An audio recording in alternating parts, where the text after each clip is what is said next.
Bhojpuri industry के बड़े बड़े कलाकार अब राजनीति में आने का प्रयास कर रहे हैं। भोजपुरी के वैसे कलाकार जो हमेशा चर्चा में रहते हैं, कभी अपने पर्सनल लाइफ की वजह से तो कभी अपने अच्छे कामों की वजह से चर्चा में रहते हैं, और अब ये प्रयास कर रहे हैं कि इनकी एंट्री राजनीति में हो जाए। और देखा भी जा रहा है कि तमाम भोजपुरी इंडस्ट्री के कलाकार किसी ना किसी पार्टी के बैनर तले राजनीति में आना चाहते हैं। 2024 में लोकसभा का चुनाव है।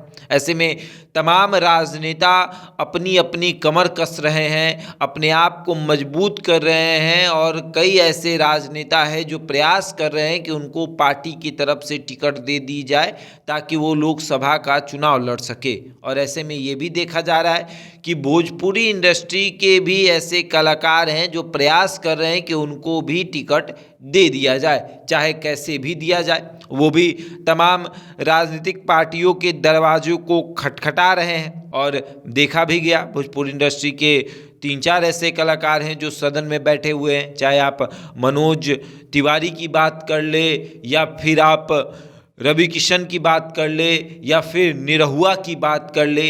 ये तमाम लोग सदन में बैठे हुए हैं, और अब उनको देखकर भोजपुरी के जितने और कलाकार हैं वो भी प्रयास कर रहे हैं कि उनकी भी एंट्री राजनीति में हो जाए।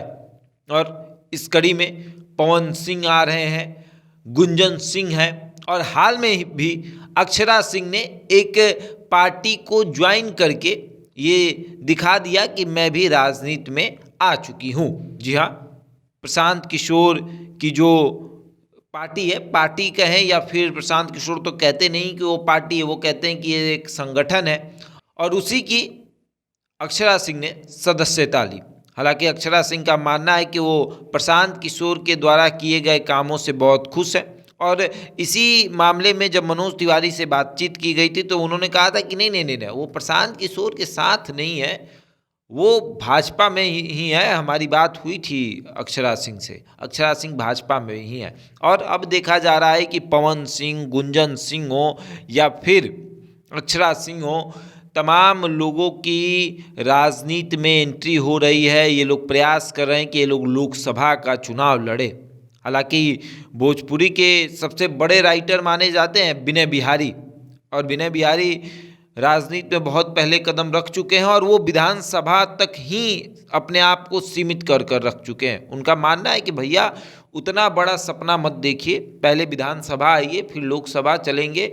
लेकिन पवन सिंह का मानना है कि जैसे मनोज तिवारी, रवि किशन, निरहुआ, ये लोग डायरेक्ट सांसद बन गए, यानी कि लोकसभा का उन्होंने चुनाव लड़ा और चुनाव जीतकर वो चले गए, सांसद बन गए। उसी तरीके से पवन सिंह भी चुनाव लड़े और चुनाव जीतकर सांसद बन जाए। और यही कारण है कि तमाम राजनीतिक पार्टियों के दरवाजे खटखटाए जा रहे हैं। पवन सिंह भाजपा में हैं और वो लगातार इस बात पे जोर डाल रहे हैं कि उनको आरा से चुनाव लड़ना है। आरा से आर.के. सिंह जो हैं वो वहाँ के सांसद हैं और बेहतर काम करते हैं, और उसके बाद अगर देखा जाए तो आर.के. सिंह की पहुँच भारतीय जनता पार्टी के बड़े बड़े नेताओं तक है। तो ऐसे में पवन सिंह ये सोच रहे हैं कि आर.के. सिंह का टिकट कटे और हमको टिकट मिले। और सबसे बड़ी ये भी वजह है कि भोजपुरी इंडस्ट्री में काम करने वाले जो भी कलाकार हैं वो सोच रहे हैं कि कितना दिन तक काम करेंगे,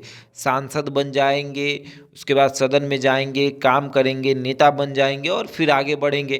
क्योंकि देखा भी गया बहुत ऐसे बॉलीवुड कलाकार जो हैं वो भी आपको सदन में बैठे हैं, चाहे आप बात कर ले सनी देओल की या फिर जया बच्चन की, तो बड़े बड़े ऐसे कलाकार हैं जो सदन में बैठे हुए हैं। और भोजपुरी इंडस्ट्री के भी कलाकार अब सदन में जाने के लिए बेचैन हैं, उन्हें भी सदन में जाने का मन कर रहा है, यानी कि सांसद बने और सदन में जाकर बैठे, भोजपुरी इंडस्ट्री से अलविदा ले, इस तरीके का अब मन बना चुके हैं। और देखा भी जा रहा है कि मनोज तिवारी हों, रवि किशन हो या निरहुआ हो, सदन के काम में इतने बिजी हो जाते हैं, राजनीति में इतने बिजी हो जाते हैं कि ये फिल्मों में बहुत कम समय देते हैं। तो इसी तरीके से ये भी देखा जा रहा है कि जो कलाकार हैं, पवन सिंह हो या फिर गुंजन सिंह हो या अक्षरा सिंह हो, ये सोच रहे हैं कि हम लोग भी सांसद बन जाए और भोजपुरी इंडस्ट्री से थोड़ा कट ले। अब आगे देखिए क्या होता है।